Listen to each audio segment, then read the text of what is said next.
Juste moi, je vais me permettre de dire que celui qui vient de me dire que Vinicius ne mérite pas le ballon d'or, qu'il aille dormir, qu'il aille dormir, qu'il aille dormir. Moi, je suis désolé, Femi, je vais être tout cru dans mes mots. Que celui, ce soir, qui vient de me dire que Vinicius Junior ne mérite pas le ballon d'or, sa maman. Sa maman. Oui, oui, oui. Vous m'avez bien entendu, sa maman. Le petit là ne mérite pas le ballon d'or. Que Vinicius Junior ballon d'or, c'est la mort du football. Ta maman, toi qui as dit ça. Oui, oui. Et puis vous tous vos mamans. Tous ceux qui pensent que Vinicius n'est pas un bon joueur de foot. Générique, générique.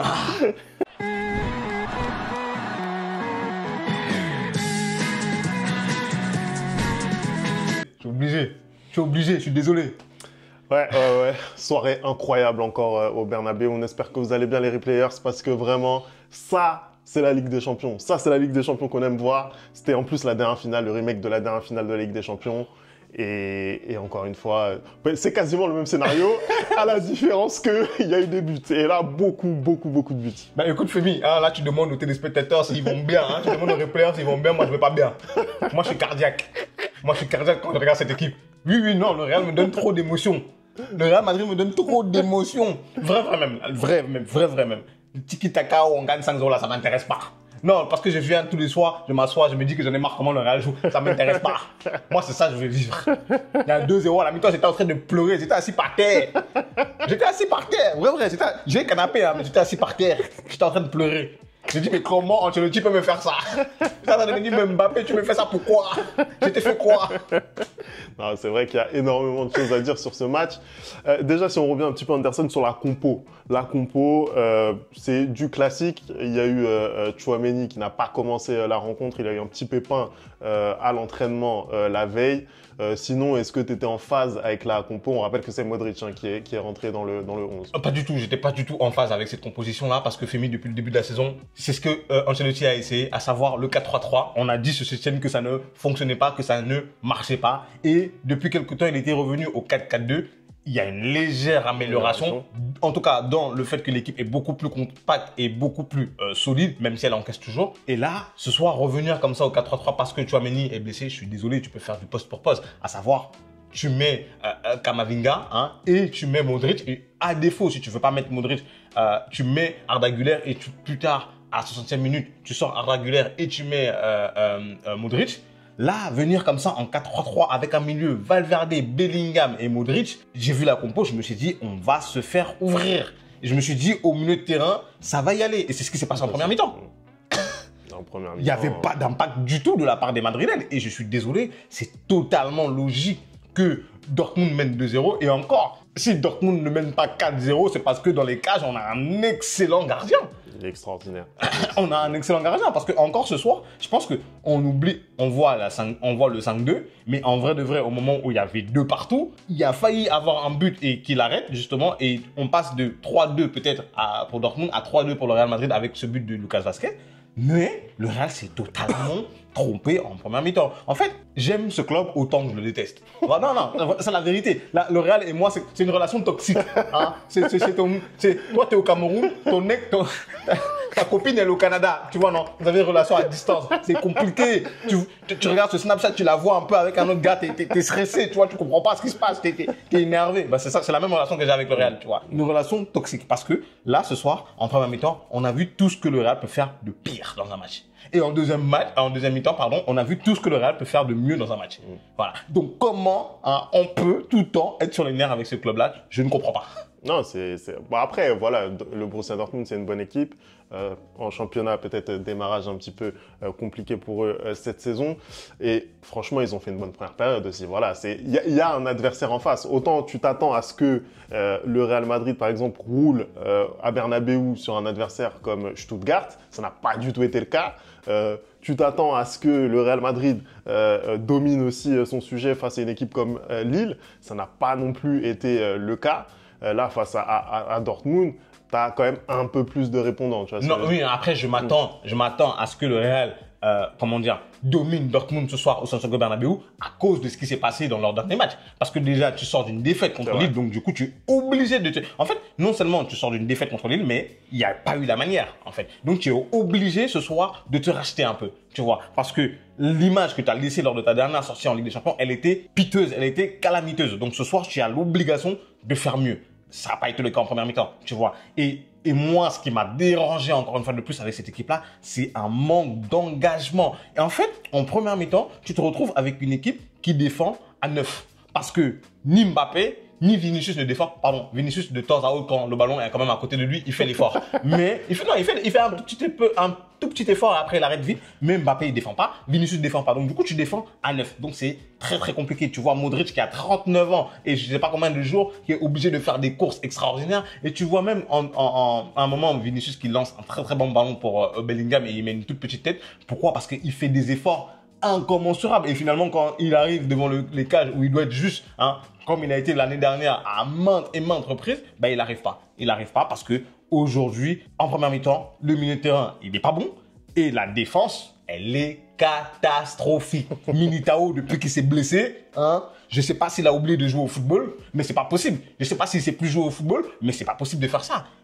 Lucas Vazquez en défense, vas-y. En fait, la première mi-temps, on a payé les largesses qu'on a depuis 4-5 ans. Parce que, je suis désolé, tu recrutes à des postes où tu n'en as pas besoin. Tu recrutes un neuf dont tu n'as absolument pas besoin. En tout cas, le profil dont tu n'as pas besoin.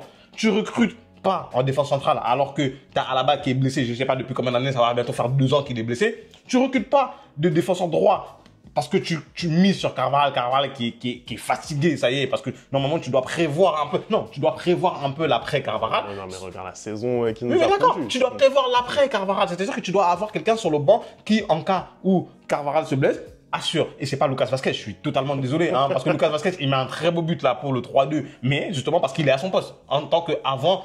Parce qu'on oublie que Lucas Vazquez de base, c'est un ailier droit, tu vois. Et là, il se retrouve arrière droit, c'est n'importe quoi. À gauche, pareil. Je suis désolé, t'as Mendy et t'as Afran Garcia. En fait, il y a un qui est bon en défense, un qui est bon en attaque. Et puis même là, ce soir, Mendy en défense, ça, c'est catastrophique. Et du coup, tu n'as toujours pas un bon arrière gauche. En fait, tu as des postes où tu n'as pas prévu la suite. Tu sais très bien que tu vas perdre Kroos, que tu vas perdre Modric, mais dans ton équipe, tu n'as pas de milieu créateur. Le seul milieu créateur que tu as, tu le laisses sur le banc parce que tu fais jamais tourner. Tu fais jamais tourner. Je suis désolé, cette équipe a besoin d'un gars comme Arda Güler. Je suis désolé. Parce que encore en première mi-temps, on voit rien. On voit rien de la part du Real Madrid. On voit rien. Et justement, en ayant vu cette première période où voilà, le Real Madrid est totalement annihilé par Dortmund, toi, comment tu lis cette deuxième période? Est-ce que tu ne penses pas que finalement Ancelotti il a raison? Parce que, encore une fois, c'est la tornade qui défile après la deuxième période. En Oui, fait. mais Tu vois ce que je veux dire? Je peux pas dire qu'il a raison parce que déjà, en fait, il a eu raison sur une chose et je pense que pour une fois, il a vu qu'il s'était trompé parce que dès la deuxième mi-temps, on repasse à un 4-4-2 déjà pour commencer. Hein, on revient avec un 4-4-2 avec Rodrigo qui se replace au milieu de terrain, côté gauche et Bellingham qui va côté droit. Ça, c'est une bonne chose. Après, ce qui favorise aussi cette manière de jouer du Real, c'est que Dortmund change aussi des tactiques, ils défendent beaucoup plus. Hein, donc du coup, ils savent qu'ils vont beaucoup plus subir, surtout qu'il y a 2-0, ils se disent pas qu'ils vont se manger une remontada, tu vois. Donc Dortmund accepte de subir et donc le Real aussi va un peu plus vers l'avant. Et ce qui change totalement le match aussi, c'est qu'en deuxième mi-temps, Vinicius il revient dans l'optique de faire mal, tu vois. Et cette équipe du Real joue quand Vinicius veut faire mal, tout simplement parce que en deuxième mi-temps, tu vois beaucoup plus d'intention. C'est-à-dire que déjà, il ne fuit pas le duel. Non, au contraire, il va vers le duel, il tente, il essaye, ça marche pas une fois, il repart. Et là, c'est fonctionnel. Moi, ce 4-4-2, la première année qu'il a mis avec Jude Bellingham, je l'ai critiqué. Je ne mens pas. Non, je ne veux pas mentir. Je l'ai critiqué. Au final, au fur et à mesure de la saison, j'ai vu que ça marchait très, très bien. Et là, cette saison, quand il a essayé son 4-3-3, j'ai dit non. Faut remettre ton 4-4-2 en fait. Sauf que là, il veut mettre son 4-3-3 pour pouvoir mettre Rodrigo, Bellingham et Vinicius et Mbappé. À un moment donné, va falloir choisir. C'est toi le coach, tu dois sacrifier un joueur. Et surtout quand tu regardes le match ce soir de Rodrigo, j'ai pas envie que ce soit lui qui aille sur le banc, hein, mais il faut que tu fasses des choix. C'est-à-dire que soit Mbappé de temps à autre va aller sur le banc, soit Rodrigo va aller sur le banc. Parce que Vinicius, c'est impossible qu'il aille sur le banc. Moi, je vous le dis tout de suite. Vinicius, c'est impossible. Mais tu dois faire des choix. Parce qu'aujourd'hui, la formation qui permet à ce Real d'être équilibré en tant soit peu, c'est le 4-4-2. Après, la lecture du match, elle est quand même modifiée par le scénario. C'est-à-dire qu'on a une équipe, et tu en as bien parlé, c'est-à-dire on a une équipe qui est menée 2-0, qui doit absolument revenir dans la partie. Et en fait, comment dire, le fait que le Real domine, est-ce que tu le mets pas plutôt sur le fait que voilà, justement, ils ont voulu emballer le match, on sait très bien ce qui se passe dans ce stade. Moi, quand j'ai vu cette deuxième période, je me suis dit, mais en fait, voilà, Dortmund, pour moi, donne le bâton pour se faire battre. Ils peuvent pas défendre aussi bas. Ouais. Et en fait, on se rend compte que au fur et à mesure, ce qui est vraiment la pression que tu subis, mais pression aussi psychologique finalement, bah, fait que justement tu fais le siège du but du Borussia Dortmund.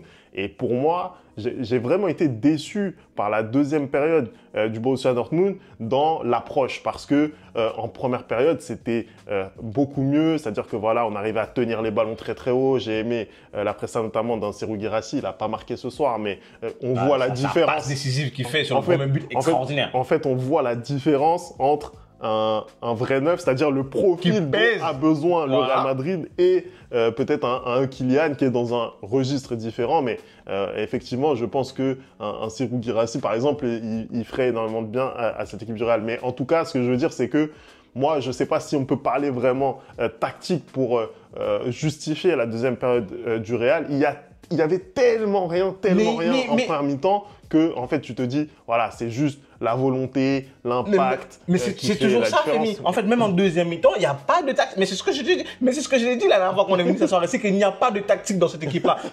Et la personne qui dit le contraire, elle ment. Il n'y a pas de tactique. Il y a juste de la volonté et encore, une fois de plus, un coach qui s'appuie sur des individualités. Hein, tout simplement. Parce que ce soir, on va en parler juste après. Il y a une énorme individualité, mais il n'y a rien, il n'y a pas de construction. C'est-à-dire que, et puis, il y en a marre, en fait, que cette équipe soit tout le temps à réaction. Il faut qu'elle encaisse un but, 2 buts pour commencer à jouer. Ce n'est pas possible. Tu es le Real Madrid, tu es chez toi. Hein, en première mi-temps, c'est limite Dortmund. C'est même pas limite, c'est Dortmund qui a plus le ballon que toi. Dortmund te domine totalement.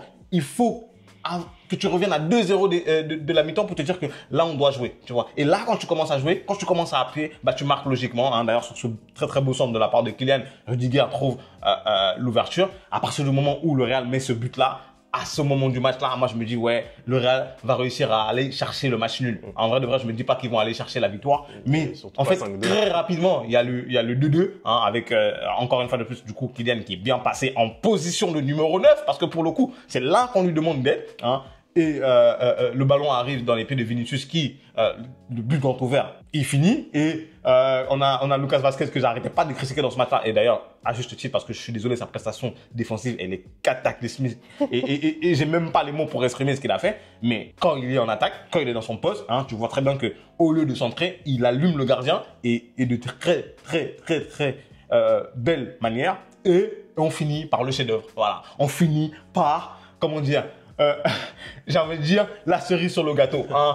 J'ai envie de dire l'Olympe. Voilà. Parce que ce que nous fait Vinicius dans les 2 derniers buts, c'est juste extraordinaire. Comment tu peux remonter le ballon à la 82e minute, comme ça là, et aller avoir la lucidité d'ajuster une frappe à ras de sol au deuxième poteau du gardien et but. Mais t'es magique, mec. T'es magique, t'es magnifique. Enlève ton maillot de foot et danse, Vinicius. Danse. Tous les gens qui te critiquent, mais ils sont qu'à aller se faire foutre. Voilà. Je suis désolé pour les mots, mais je suis désolé. C'est exceptionnel. Ce but, vraiment, ce but de Vinicius Junior, il est exceptionnel. Sincèrement, un but comme ça en Ligue des Champions, honnêtement, on n'en voit pas beaucoup. Franchement, j'ai envie de dire, c'est un but de Ballon d'Or. Non, vraiment, voilà. C'est un but de Ballon d'Or. Je peux pas dire mieux. Moi, vous savez comment je hais ce club, mais sincèrement, ce que j'ai vu de la part de Vinicius, notamment sur ce but, c'est fantastique. Vraiment, il y a tout en fait. Il y a la vitesse déjà pour remonter le ballon, il y a la qualité technique, il y a le sang-froid pour justement diminuer le rythme de la course, il y a la réaccélération, il y a la finition qui est parfaite, c'est extraordinaire. Mais moi j'ai envie de dire, mais ce n'est que normal, c'est-à-dire que ça c'est un Vinicius qui depuis des années travaille continuellement. On est quand même passé d'un Vinicius où on disait il joue contre nous, hein, ou Karim Benzema, le premier, il disait il joue contre nous, mais il a aidé à progresser, hein, parce que au fur et à mesure des années, ce Vinicius ça, il est monté, hein, il est de plus en plus technique. Et aujourd'hui, il est peut-être en difficulté, mais aussi parce qu'il n'est pas habitué à jouer avec ce type de neuf, parce qu'il avait un autre type de neuf en la personne de Karim Benzema où il combinait et on le lançait en profondeur, et du coup aujourd'hui il a un peu moins. Mais quand tu vois l'action qu'il fait à la 82e minute, hein, pour aller mettre ce but-là, et après son dernier but, le but du triplé, il est aussi fantastique. Hein. Il te fait un crochet, il emmène le défenseur et puis frappe pied gauche. En fait, il a des pieds en or. Je suis désolé, il a des pieds en or. J'espère que le 28, tu vas sortir ton plus beau costume et aller chercher ce ballon d'or. Parce que gamin, tu le mérites, ok? Tu le mérites. T'es venu du Brésil, t'es venu à Madrid, t'as ramené de l'or au Santiago Bernabéu. Voilà. Merci beaucoup, Vinicius. Tu penses que ton numéro 9 qui vient du Paris Saint-Germain peut faire ça? Tu penses qu'il peut faire ça? Il fait ça, il se fout de la cheville. Il fait ça, il se fout de la cheville.